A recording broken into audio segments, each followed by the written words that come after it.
滨崎步一个人的演唱会，这下真的闹大了。观众朋友，中国官媒居然硬凹说这是彩排，画面被大陆外流，绝不是你们在讲的空唱。Excuse me， 人家滨崎步在 IG 都已经证实这一切，公司的会长更加码爆料说，舞台都搭好了，200个工作人员也都 stand by 好了，当天是真的突如其来下令强制终止，完全没得商量，像杀鸡儆猴，让人怕死了。他形容一步一步被逼入了绝境。我就问，你现在看到了这一段空前绝后的一个人演唱会，所有制播、所有的工程背后助权的不都是中国团队？实则真相更残忍，是你中国人的团队暗助天后完成了这一场演唱会，官媒到底在凹什么呢？好，俊大哥还有抱歉的观众朋友，Ayumi 滨崎步的这场演唱会已经震惊了上海，震惊了台湾、大陆、日本，现在震惊全世界了。为什么？因为全世界的娱乐圈都在报道，居然有一场2个多小时的无人演唱会，从头到尾对着看不到的观众，热情的唱完，感动的流泪，而且呢还有安口曲。结果呢，现在目前出现了一个最新的说法，观众朋友，57报新闻来跟大家抽丝剥茧的时间到了。前2天这个画面大家看到了。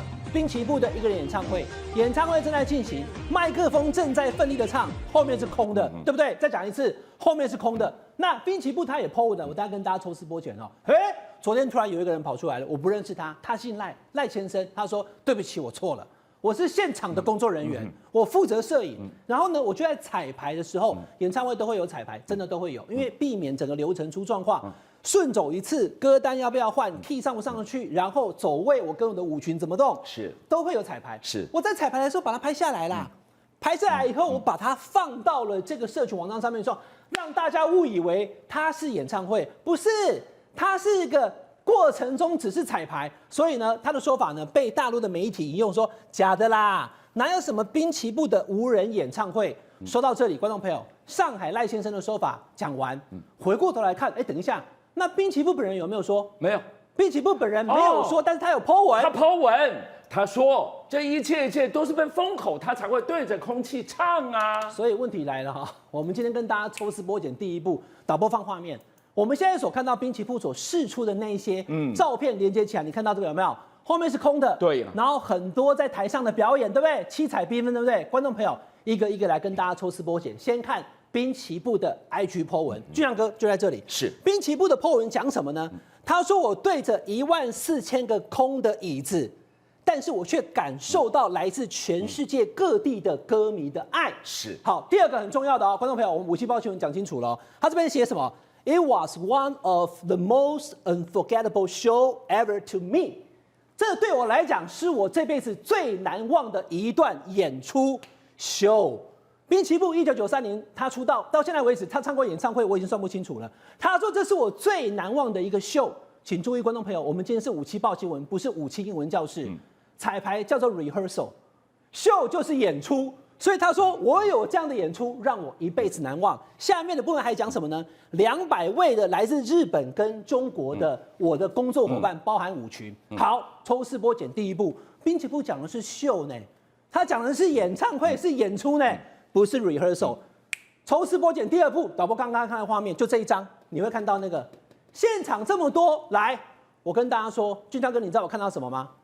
我看到了空中缤纷的那一些彩片。我刚才在想这件事情，如果是 rehearsal 的话，会去撒这个彩片。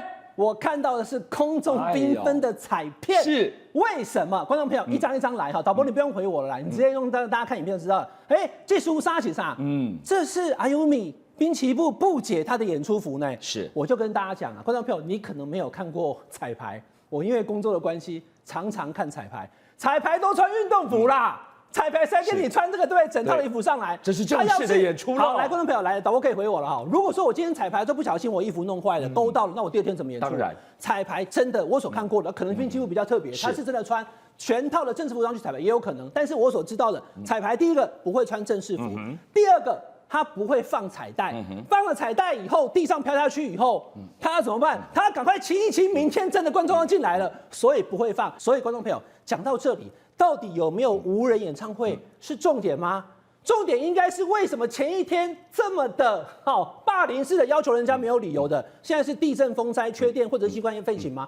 新冠肺炎的疫情吗？没有啊。所以回过头来才要告诉大家，为什么大龟真希在那边唱《航海王》的时候被断电？为什么滨崎步演唱会前一天被终止而没有理由？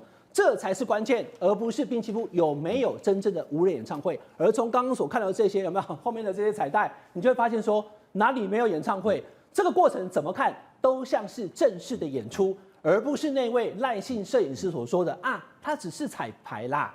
好，这个赖姓摄影师被推出来也好，自愿出来也好，就是来祭旗的。刚刚提到了整个杀的迅雷不及掩耳，没得商量的所有接洽的过程，他的会长把这个细节通通告诉我们了。那我刚刚也已经讲了，是彩排还不是彩排，是这件事情的重点吗？应该是回过头来，为什么28号才告诉人家29号不能唱，对不对？所以过程当中，滨崎步的这个他公司的会长也讲说，真的是杀鸡儆猴吗？我们到底做错了什么？谈着要去上海演唱，14000人的观众要入场，票也都卖完了，突然告诉大家说不能唱了。过程中像杀鸡儆猴一样，很可怕，逼到了角落，最后一刻才下令说不给你唱了，所以才会变成说他是受害的一方啊。怎么现在反过来要讲说他好像在说谎，他好像在假演出，这些东西都是不对的。第三，其实我说了，好，观众朋友，我们今天谈到这里，后面我不知道这么多的这一些中国大陆的一起演出的人，他们会不会这两天跑出来讲？因为他们有参与啊。这些 dancer 他们都有跟着一起唱啊，所以到底有真演出假演出，我们不知道。我确实不在现场，我只能跟大家说我的判断嘛。你看他的这些工作人员，俊阳哥里面有一半是中国大陆的，对，上海优秀的 dancer 跟工作人员，那他们也是以这个演艺事业能够跟滨崎步合作为荣嘛。但是因为政治的东西一进来以后，突然被取消了，现在搞到在那边争辩说到底是彩排还是真实演出，哪有什么意义？所以我看你刚刚讲到了一个重点，其实那个出来被人家认为是来洗地的这个姓赖的这一名摄影师的 po 文洗地不成，反而中了刚刚伟汉提到的第二个角度，就是包含了 dancer， 包含 camera 上，包含了工程，包含了转播，所有后面都是中国团队在协助协力完成这一场。可以说是空前不知道会不会绝后的一个人的演唱会、所以到底有没有一个人演唱会？在上海场馆，不要讲什么啦，连那个清洁大哥跟阿姨，他可能也都看到了。对呀、他的工作人员、他的 dancer， 他当成的导播跟摄影大哥，可能都看到了。那你现在一直讲没有，那为什么要这样子？俊阳哥，为什么要这样子？因为其实纸是包不住火的。对。可是为什么纸想要把火包起来？因为他不想让火冒出来嘛。是。但你用纸去包，你只会越烧越旺。这场中日对撞真的是尴尬到无以复加，滨崎步如此。我们再来看到镜头前的战狼，双手插口袋，蛮横无理的送走日本谈判代表的这个外交部的司长，你记得他吗？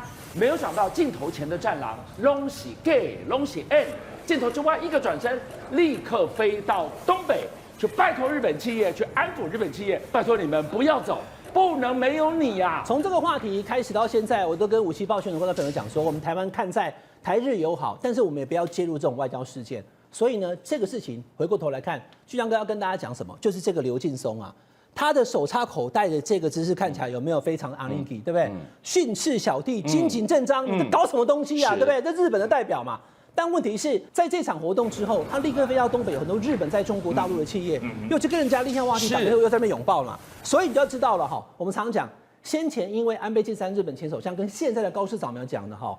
这个台湾有事，所以话你碰有事，台湾有事就日本有事，讲完以后引发了很大的问题。现在日本企业也发现说，哇，反应真的好大哦，水产不买，观光客不来，唱歌被切断，演唱会取消，然后呢，台湾有事，日本有事，有日本的企业讲说，那中国是怎样？中国是不是有一点问题？是不是有病啊？为什么出了什么事情以后都要那么大反应？就这个要斩，那个要斩，那个要斩，东东你要把我吞回去，要不然就怎样？所以就讲说，好像有一点精神状况不太稳定的合作伙伴，不管你跟他合作农渔产品，不管你跟他合作演唱会，不管你跟他合作这个对不对？厂商签约，我们要进出货，他都可能随时发飙翻脸说我不买了，我不卖了，我不来了，你不能唱了。所以以这样的状况来讲的话，就很难合作下去。那当然。真的有发生影响的，就是农渔水产跟观光客。所以呢，大家讲说，虽然很多中国大陆观光客现在目前国家的政策不能去，建议不要去，然后呢，民众也配合不去，可是不是零啊，还是会有人去。然后就有人发现，好像开始出现了有一些护照外面还有护照外面的套，护是什么样套好笑的画面？因为你要知道，中国大陆的护照是红色的，我们台湾是绿色的嘛，就写一个台湾嘛。对。那你看这个，俊阳哥，这个绝对不能骗人，这是台湾的护照吧？对，这是台湾的护照套。好，我再讲一次，这是台湾的护照套。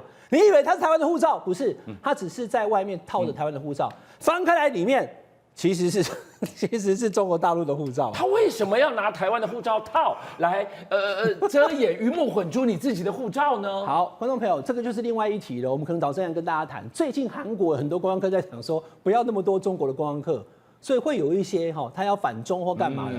这个网友来，导播再看一次画面好了。他可能是拿着这个台湾的护照，到免税店啊，到百货公司啊，或者有什么状况你要拿出护照的时候，那个外面的封皮看起来会比较方便，所以呢就套上了台湾的护照套，里面那本打开一看还是红色的，这是中华人民共和国的护照，不是中华民国的护照。好，我们刚刚看到了中日冲突，兵棋部对着空气唱的全中国上上下下胆战心惊。这里还有一个更尴尬的现场，洪都拉斯。洪都拉斯本来高调跟台湾断交，图的是中国市场无限大，短短2年，后来发现哇，我被放生了。洪都拉斯的护国神虾白虾以为中国会大买，结果你知道2年过去，居然一度有250个货柜的白虾就给它放在港口让它烂掉，结果造成的是60%的白虾产业直接连环倒。中国人不买虾，结果呢，反而把机车把廉价的工业品往洪都拉斯倒货。洪都拉斯该梦醒时分了吧？2位大选领先者不约而同喊出：“我要恢复跟台湾的邦交。”哇！短短2年，中国被看破手脚啦。现在洪都拉斯正在进行大选中，但最后结果还没有出来。可是以目前显示的状况呢，大概是真的要变天了。为什么？因为这个现在不是执政党国家党候选人阿斯夫拉跟自由党候选人纳斯拉雅，他们2个才差515票。是。可是呢，执政的卡斯楚现在所属的政党落到第3区了。对。所以在这种状况下呢，光是自由党跟国家党，他在国会合计就达到90席，是。修宪门槛才只有86席，所以他们可以连修宪都可以做得到。对。所以他们2个人自己在竞选期间都说，如果我选上，我就要跟台湾复交。那这样子的话，不管谁选上，是不是都会跟台湾复交的呢？那实际上呢，阿斯夫拉在说洪都拉斯过去和台湾有邦交的时候情况比现在好100倍啊。因为过去台湾都会买我们的白虾，然后一直给我们很多援助啊，结果中国大陆跟我们建交之后什么都没有，也不买我们的白虾。那现在中国大陆这边感觉好像也看到苗头不对，所以中国大陆驻洪都拉斯的大使就说：“我坚决反对，强烈谴责啊！”你坚决反对，强烈谴责，你拿出实际行动，你买呀，是啊，你让人家赚钱啊。所以外交从来不是跟你谈是兄弟情谊，当然谈的是交易。我们看看，如果这2位其中任何一位当选成为新的红国的总统的话，跟台湾的建交真的机会大增喽。其实看起来是为什么？因为他们也不是单纯只是一个口号而已，他们面临有3大原因。第一个就是经济原因，刚刚我说的白虾卖不出去啊，没有人跟我买啊，中国大陆承诺要跟我买都不买，对，那台湾会跟我买很多，而且用很好的价钱跟我买。那当然，我们希望能够跟台湾复交。那另外一个就是中国大陆本来承诺要什么？要帮我协助我的基建呐，要协助我盖铁路啊，要给我很多的援助啊。结果到目前为止都没有来啊。那我怎么能够期待中国大陆呢？那更重要的就是他看现在国际情势好像转变了，那美国对委内瑞拉也下手了，所以现在这种时候，身为中南美洲国家，是不是跟美国关系好一点会比较好？所以呢，跟美国修复关系也是他们想象中的一个重点。好，所以这个时候呢，风向在变了，丞相起风了。如果弃中国而转回来跟台湾建交的话，那现在中国外交最前线就拉警报喽！你嫌我白虾买不够，我就拼命买呀！是，所以呢，中国大陆也不是没看到这个状况。今年8月的时候呢，中国跟洪都拉斯签了2项 MOU 意向采购合约啊。对，他预计呢要采购3000吨洪都拉斯白虾，看起来好像不错。你知道为什么吗？3000吨其实在我们一般听起来不多，但这已经是中国对洪都拉斯有史以来最大的单了。好，我跟你讲，没有比较，没有伤害。3000吨是量大还是量少？跟过去我们跟洪都拉斯建交的时候一比，你就有感觉了。是啊，我跟你讲，2023年台湾进口洪都拉斯白虾是11600吨。哇，这个很有感了。对，你才买个3000吨。是，台湾这么小的地方，我们可以进1万多吨。中国大陆那么大，你到现在只跟他签3000吨，塞牙缝都不够了。而且那还只是 MOU， 会不会买还不知道。是，那实际上呢，去年5月的时候，洪国官方证实啊，我会出口120公斤的虾子到中国大陆去。不是公吨，不是120万公吨。120公斤是不是淘宝买的？然后2024年7月呢，中国大陆终于进了，对，第一批虾子，2个货队36吨。36吨，你买心酸的，常常一个国家。我估计是一个餐厅买的吧，是看起来比较像是这样，而且价钱还大砍了新台币96块。好，所以你买的少，结果你还砍我价。是，所以这个对洪都拉斯当然不满意啊。是，然后双方马上就签订了250个货柜。是，然后结果呢，中国大陆因为对价格还是嫌它太贵，对，到最后签归签，还是破局了。那洪国白虾市场就因为这几年这样一折腾啊，对，结果雪崩式倒闭啊，60%已经垮，超过14000的工人都没有工作了。那实际上呢，更好笑的就是，中国大陆不但不跟洪都拉斯买白虾，他过去是从来不跟巴西买白虾，是，结果呢，他现在跟洪都拉斯建交之后，不买洪都拉斯白虾也就算，他跑去跟巴西买白虾。结果巴西白虾今年第一次进入中国大陆的市场，所以觉得中国大陆这个决策也挺奇怪。你看在洪都拉斯眼里真的不是滋味。好，就我们讲到，我们有护国神山，台积电、晶片、半导体，这真是他们的护国神虾。少了台湾这个最重要的盟友邦交国来大买特买，有多伤？真的还是那句话，没有比较，没有伤害。是，那你既然不跟我走在一起，我就祝你幸福。你希望你能够多卖到中国大陆去，我也只能祝你幸福。重点是，台湾不跟洪国买，我们转而跟谁买？我们养肥了多少它的白虾的竞争者呢？是，其实呢，我们台湾每年进口白虾量非常大，很大我们每年进口3万吨的白虾，是，其实是中国大陆刚签那个 MOU 的10倍。对，那洪都拉斯可能一开始以为说，哇，台湾都进口3万吨了，那中国大陆人口60倍，就180万吨，是，我就发了。但实际上不是这样。那实际上呢，台湾自从跟洪都拉斯断交之后，我们今年前8个月，巴拿马对台湾出口的白虾数量达到6807吨。然后价值5371万美金呐，大概台币16亿哦。这个还只占台湾进口总额38%而已。堆心瓜是啊，你刚提到了，我以为有60倍的量，没有，可能是1/6而已呀。这非常惨啊。是。那实际上呢，我们对洪都拉斯真是仁至义尽。那洪都拉斯真的对我们忘恩负义。为什么这么讲呢？你要知道洪都拉斯白虾怎么来，是1987年我们渔技团呐，到那边设立养虾示范中心，手把手教他们养出来的。我教你怎么养白虾，养成了你的护国神虾。对，然后结果呢？当时洪都拉斯养虾面积只有2000多公顷哦，我们4年就把它让它成长到7000多公顷。然后呢，我们不但帮他协助他技术栽培，然后协助你扩展养虾事业，更重要的是，我加价跟你买。对呀，这么好的盟友，你跟我切八段。我们用比其他国家贵2、3倍的价钱去跟他买虾，对。可是问题是呢，洪都拉斯不满足。洪都拉斯，我跟你讲，不但跟我们要钱，而且越要越多，最后还跟我们一次要我们给他25亿美金，我们没办法给。